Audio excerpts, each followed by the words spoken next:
Buenas noches, mi nombre es Marco Colorado. Voy a hacer una presentación para el curso Gerencia Financiera. En este caso voy a presentar indicadores financieros de la empresa Alpina y Alquería. Entonces vemos que hay una situación financiera para la empresa Alpina, una situación muy positiva. En esta diapositiva podemos ver en el estado de situación financiera el total de los activos, el total de los pasivos. Y también podemos encontrar lo que son otras cuentas como inventarios, cuentas por cobrar, cuentas por pagar y finalmente el patrimonio. En esta gráfica podemos ver que hay unos buenos resultados. Los activos pueden ser un poco más que los pasivos y está generando patrimonio como tal la empresa.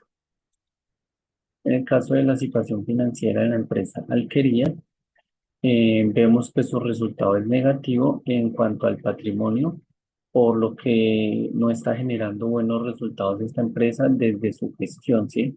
Los activos son grandes, pero los pasivos también están en aumento, ¿sí? Como lo es en el caso aquí de los pasivos totales. Entonces, esto está haciendo que la empresa no tenga un buen manejo de su situación financiera.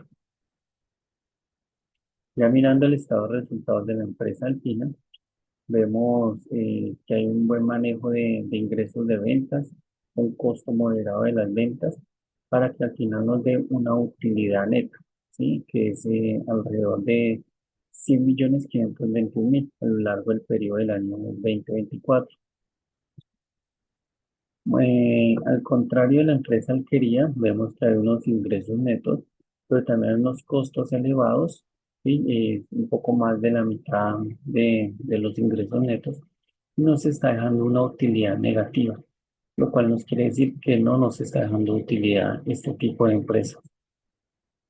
Cuando miramos el fondo de maniobra, que es la gráfica que está en azul, vemos que para la empresa Alpina y para la empresa Alquería, este indicador fue negativo. En punto nos dio menos y menos, porque sus pasivos son mayores que sus activos, lo que indica que hay poca liquidez y no hay para cubrir las obligaciones pendientes a corto plazo. Cuando miramos en la parte del GIF, que es el otro indicador, para Alpina vemos que su valor es positivo, ¿sí? Pero para la empresa Alquería sí vemos que es negativo. Esto nos está indicando que la empresa Alpina alcanza a cubrir sus obligaciones, ¿sí? Pero en el caso de la empresa Alquería no está cubriendo sus obligaciones.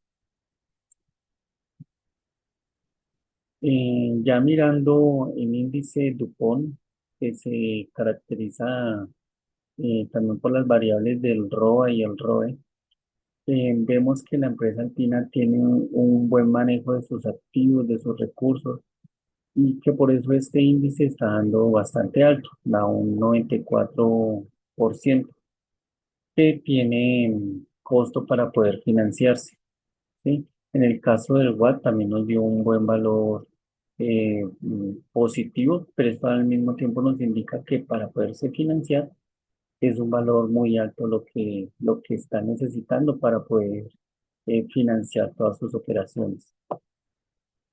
En el caso de la empresa Alquería, vemos que el índice es mucho más alto, pero es porque está utilizando un ROE también más alto.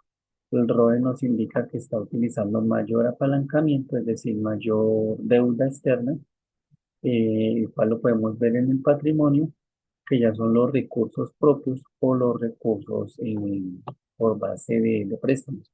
En este caso, esta empresa ha tenido bastantes préstamos para poder sobrellevar sus actividades, pero aún así no está generando las utilidades necesarias.